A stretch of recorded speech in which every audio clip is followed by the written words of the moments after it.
The gravity of the time is such that every new avenue of peace, no matter how dimly discernible, should be explored.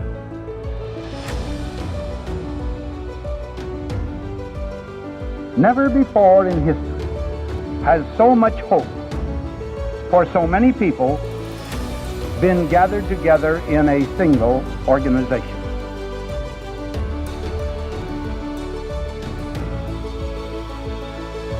You will provide a great share of the wisdom, of the courage, and the faith which can bring to this world lasting peace for all nations and happiness and well-being for all men.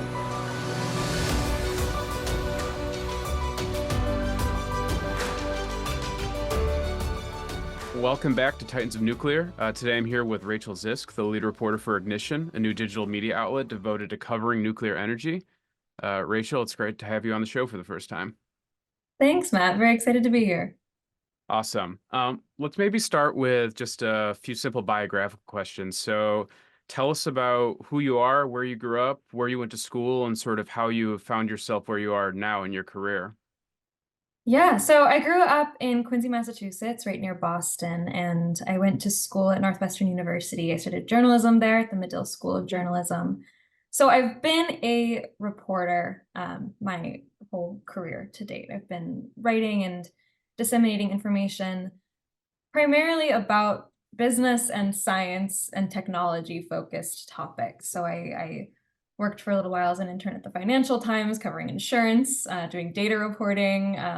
I covered kind of the general science beat for Popular Science for a little while.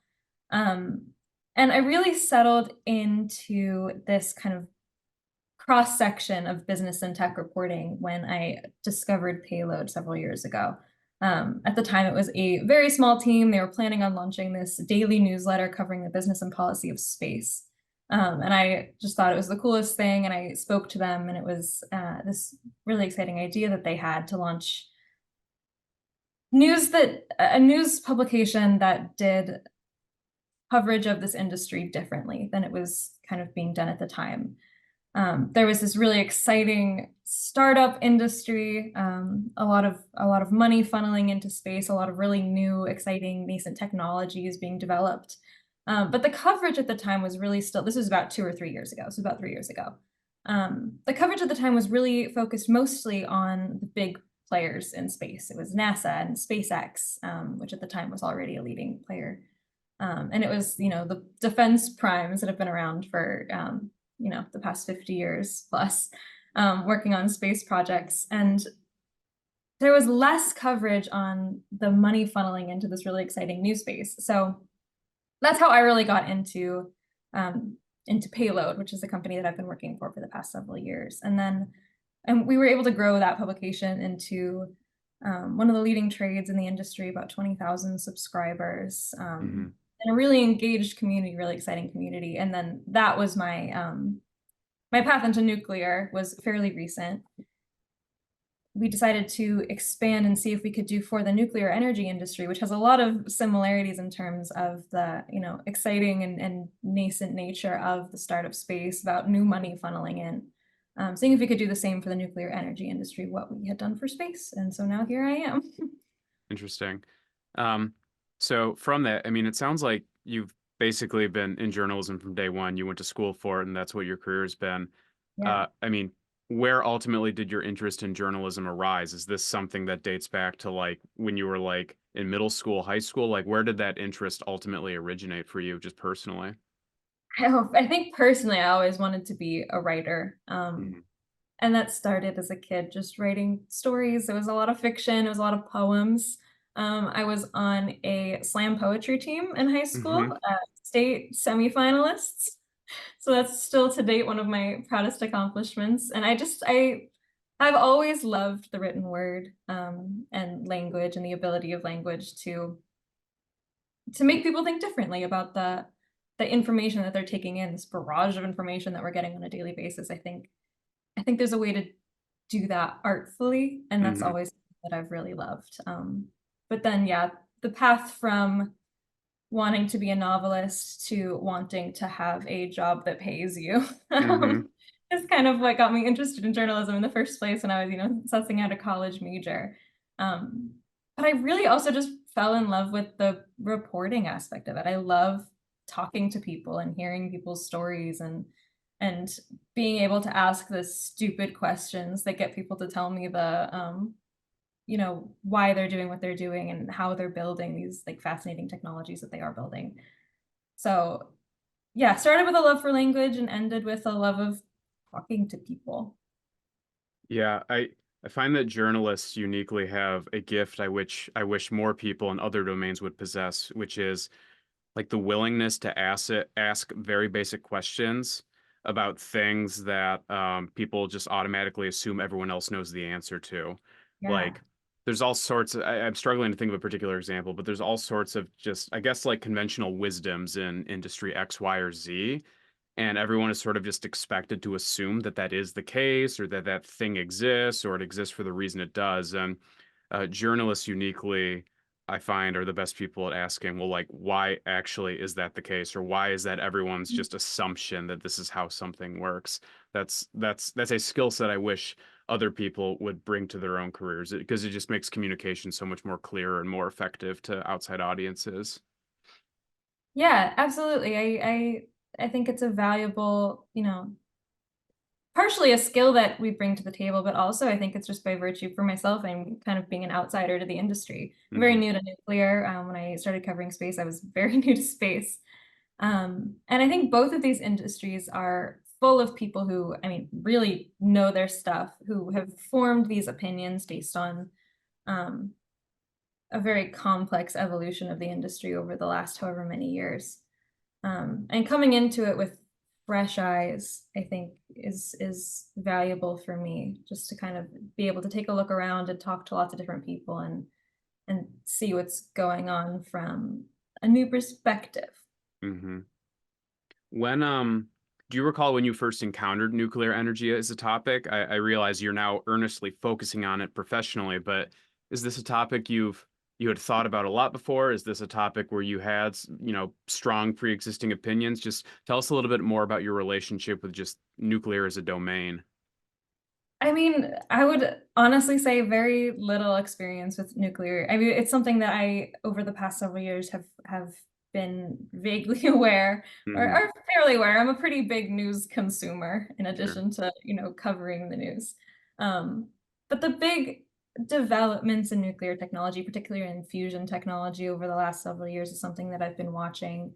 Aware that there is this kind of new market brewing for smaller reactors, modular reactors.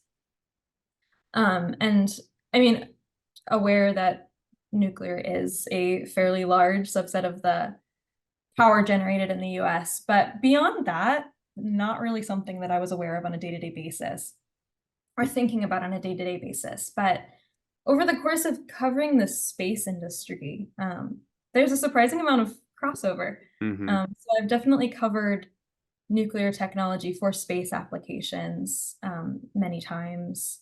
And the benefits there are, I think it's just a really interesting application of nuclear technology. I mean, nuclear power has been used for, name a deep space mission that NASA has done, right? And nuclear power is in use. And then there are all these new projects that I've covered some, my colleagues have covered some, to build things like nuclear engines to propel crewed spacecraft to Mars to cut down on the time it takes to get there and the radiation that astronauts are exposed to. There's, I mean, for better or for worse, there's all sorts of news. I mean, I say for worse because of there was an announcement last week about a nuclear powered spacecraft being developed in Russia for anti-satellite purposes, which Hmm. not as positive an announcement, but that's kind of the perspective that I'm coming from. I've covered it, where it intersected with space, and now I'm really diving into the earthly Hmm. part of the industry.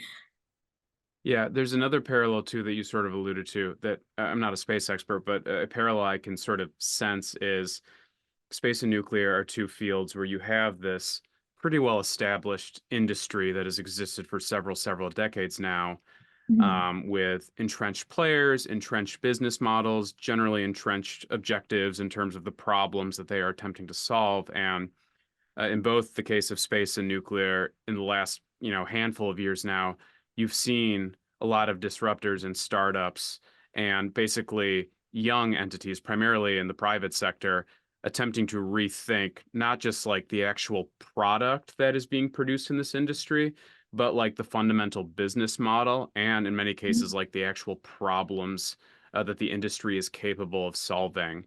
I guess I'd like to get your reaction to that as well, just sort of the parallel that both of these fields exhibit in terms of being, fields known for having this very particular image and established way of doing things, and now the rise of all sorts of companies and organizations that are trying to rethink that approach. Yeah, I mean, I think the space industry is just, it's encouraging as a model to see that these sectors that have been so deeply entrenched with government and have had this very set way of doing things for so long can be disrupted, that these costs can be brought down. I mean, when I first started covering space in 2021, SpaceX had already kind of cracked the code to reusable rocketry, which was something that 20 years before was science fiction. It was a complete pipe dream.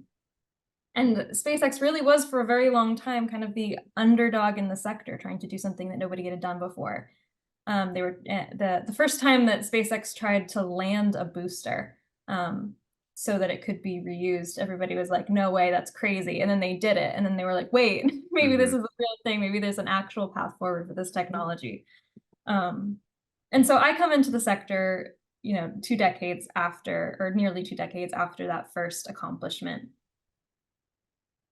And the changes are so clear. The amount and the cost of putting mass in orbit has dropped precipitously since then, which has opened up the potential for so many new business models, smaller satellite companies, services companies, and now we're seeing a development of an in-orbit services economy, and satellite refueling and servicing, and we're seeing commercial entities building space stations to replace the ISS, which I think is maybe one of the most poignant examples I could think of for how the private sector, because of dropping costs, is now able to take advantage of a commercial opportunity in orbit. And nuclear, I think, is a little bit earlier on in that curve, in that right now we're seeing SMR companies as well as kind of more established players trying to crack the code for building nuclear technology in a way that is sustainable and scalable and affordable in the long term, and profitable in the long term, right? You wanna get a return on these technologies, particularly when you're on a venture timeline.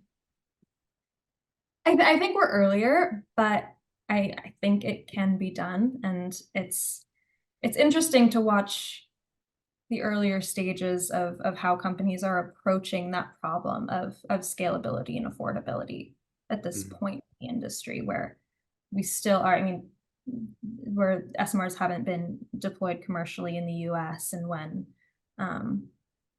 all the power domestically created from nuclear reactors is from these kind of heritage light water reactors. Talk a little bit more about the sort of initial reaction to a company like SpaceX coming in, and how sort of sentiment amongst policymakers, investors, whoever, has shifted over time. You're getting at another parallel, which I detect between space and nuclear, which is in space, obviously, for years and years and years, this was the domain basically exclusively of government. This was a government problem, and government solutions took care of it or fostered innovation, research, development, and so forth. And SpaceX, of course, is exceptional because it is proven that, like, with the right resources, like, private sector entities can do a lot of this work, and in fact can do things that the government previously either wasn't able to do, or for a variety of reasons just didn't have the resources and budgets to do. And as you've alluded, like, the nuclear industry is trying to do something similar. I would imagine there was a time where when SpaceX came out and sort of proclaimed this was their ambition to put, space on a private sector parallel track, I imagine a lot of people sort of, raise their eyebrows at that. Whereas like now that, at least to me as an outsider, that seems pretty normal. We sort of all collectively Yeah. understand that there is sort of this private sector space industry. I guess just tell me a little bit about how people's sort of just perceptions and sense of what's possible have changed along those lines. Yeah, I mean, truly, it's not something that I can speak to from experience. I was very young when SpaceX was launching their first reusable rockets, but it is something that it takes a lot of capital to build something that, I mean, as expensive as a rocket, Hmm. um, or as expensive as a new form of reactor, that's never been attempted before. And when you have someone with pockets as deep as Elon Musk's behind you, I think it's necessary. And I mean, space really does have this perception, I think, in the public of being a bit of a billionaire's playground, right? With people like Elon Musk and Richard Branson and Jeff Bezos, with their rocket companies and their own plans and visions for what the future of the space industry will look like. But I think it's that kind of bold investment that kind of is necessary to take a technology that, I mean, at the time did face so much doubt, and kind of was looked down people's noses, Hmm. at the time, in order to turn that idea into something that's really practicable and valuable, as a resource. I mean, now SpaceX is like, I mean, when you send American astronauts to the International Space Station, it's the SpaceX Express, is what Hmm. we call it. I mean, those are SpaceX rockets and SpaceX crew capsules that are sending NASA astronauts to the International Space Station, and it's right. I mean, SpaceX launched almost 100 missions last year. They're going for 150 this year. It's becoming mundane, um, to see that expansion. And I think that it's that proven track record and that push to achieve this reliability and cadence that has really, over time, reassured lawmakers and the public that this is, and industry as well, that this is something that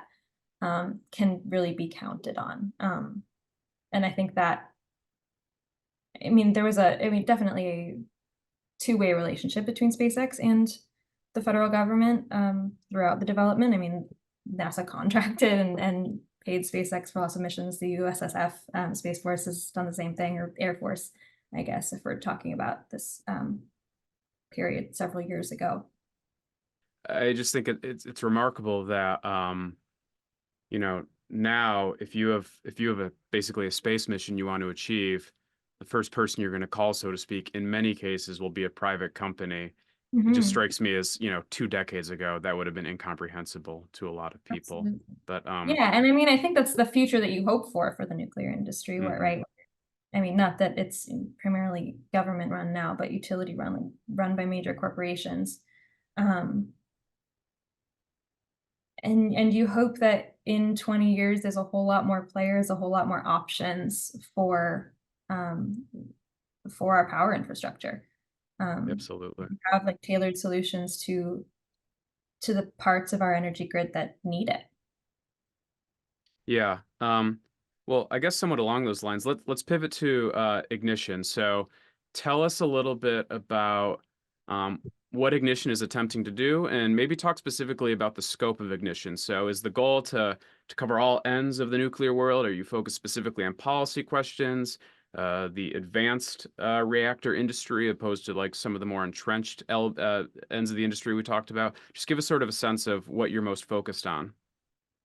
Yeah, absolutely. So Ignition, just I guess for a background on the publication, we are a twice weekly newsletter, meant to be readable within 5 minutes, bringing you all of the important news impacting the nuclear energy sector.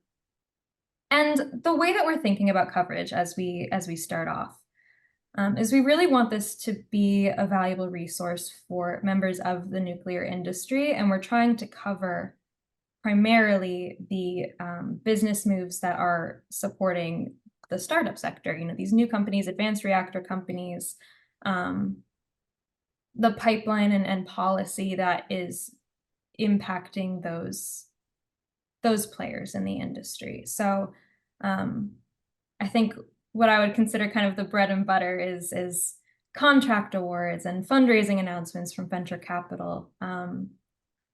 Policy announcements are definitely a big part of it. They have been a large part of our coverage to date. And I mean, we're only a few weeks into sending the newsletter, but policy absolutely, I think, is one of the key things that entrepreneurs in the advanced reactor space need to be watching right now, because it's changing so quickly, and it has such a major impact on the tangible costs and challenges of a nuclear construction project.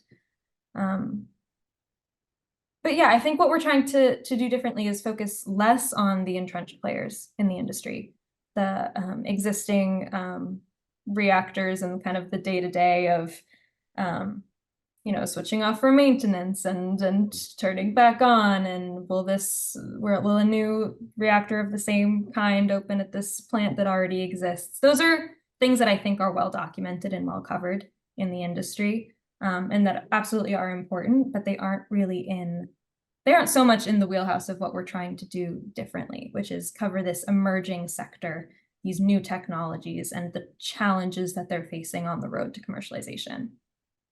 And within that, are there particular challenges, or let's call them subtopics, or even just questions within sort of the startup space that you guys want to specifically cover or otherwise answer for your readers? Because like you said, for a lot of people out there, this sort of ecosystem of nuclear startups is foreign to a lot of people. So I would imagine, just from a journalistic point of view, part of the goal is just answering a lot of questions that readers would have that they don't necessarily feel about sort of the more established end of the industry or other industries altogether. A lot of it is purely explanatory, I would imagine, in certain respects.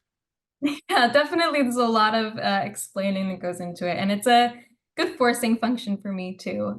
I think, as a newcomer into this industry, to figure out what's going on and what's important and what's going to resonate with people. But yeah, I think within the the startup area, startup space in nuclear energy, there's lots of different topics that we're interested in. I've written a few times already now about the fuel crunch that is upcoming. This worry that there may be a shortage of uranium in the next several years, and the potential for advanced reactors to use different fuels, and for companies to recycle fuels into reusable materials to power reactors of all kinds. I think that's a really interesting story. And of course, uranium mining and extraction and refining. I think that's an interesting space that I'm watching. Also, just the development of SMRs and fusion reactors, I think, is a really exciting space. So we're definitely covering both fission and fusion in ignition. And I think what I'm interested in, I guess starting with fission, is I'm really interested in seeing how these SMR companies can really overcome the challenges, the incredible capital demands of building new SMRs in order to get to a place where that technology is, as I said before, scalable and it makes sense economically to build and to operate. So I think that journey towards commercialization is what I'm really tracking, and I think that ties very closely in with policy decisions a lot of the time. I've been talking to the NRC, trying to kind of figure out what their priorities are and how things are changing there. Yeah, and then with fusion, I think we're even earlier, right? We're talking about technology development and how how companies are really figuring out how to make this technology work in the first place, and then commercialization will be the next story kind of after that technological milestone is passed. So I think we're even earlier in fusion, but it's still something that I'm definitely tracking and searching for updates on kind of as they come up. But yeah, I think it's a fascinating space all around, and there's lots of stories that I'll be tracking down over the coming months. It's definitely a fascinating space. I'd also be interested to hear your view on sort of the timeliness of that fascination. So you mentioned the policy world. I feel like between the policy world, regulatory world, the press world, obviously, you're under the end of things. There's been sort of a resurgence of attention and interest in nuclear more generally in the last few years, not just advanced reactors, but just nuclear energy itself in the industry entirely. What do you think explains sort of this newfound interest that has really emerged and become quite strong in the last few years? Like why has this particular moment been one that has directed so much light at the nuclear space? Right. Yeah, I think talking about this particular moment in nuclear is really interesting because it's definitely a technology that's gone through multiple hype cycles in the past, right? And, you know, you've seen resurgence and investment, and then you see something go wrong and that kind of dies away, or maybe we weren't ready for it. And I think I mean, I have no crystal ball. I can't say for certain that this time is going to be different from all those other times, but I think the urgency of the need for decarbonization and the widespread commitment to decarbonizing our energy infrastructure is different this time around. I think we're going to have to come up with real world solutions for decarbonizing our infrastructure and fast. And that's something that has never been treated with the same urgency, I'll say, in the past.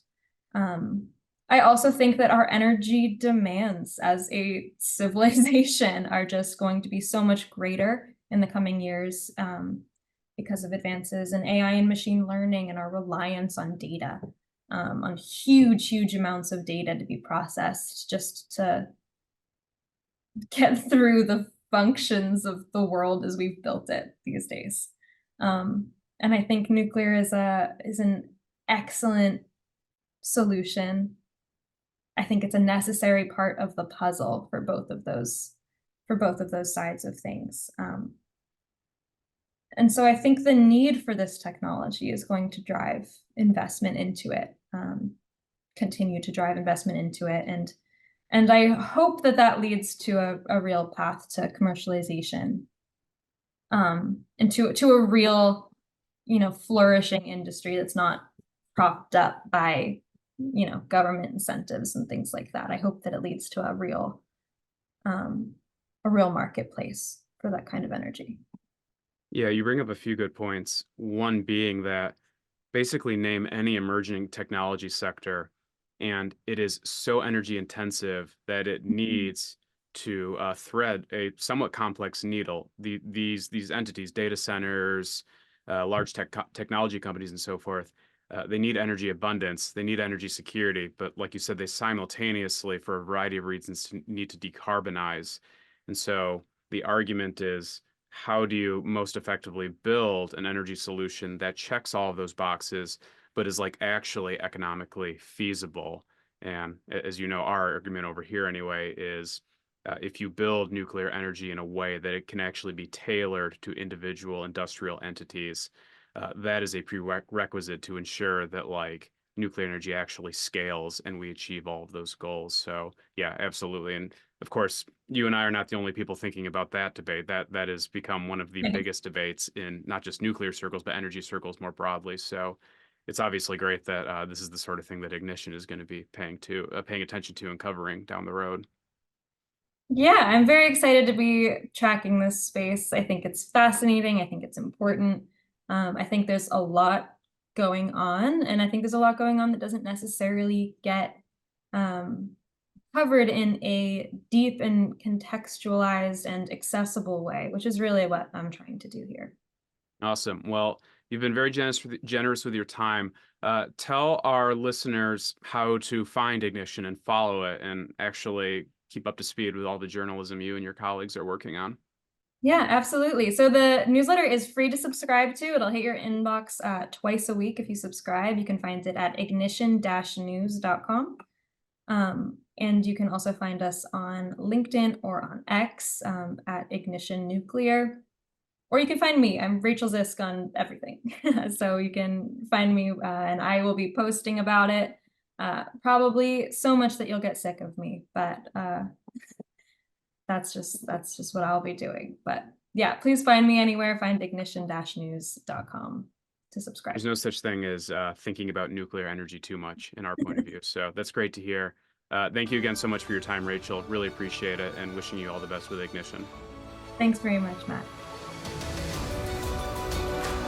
And initiate at least a new approach to the many difficult problems that must be solved in both private and public conversation if the world is to shake off the inertia imposed by fear and is to make positive progress toward peace.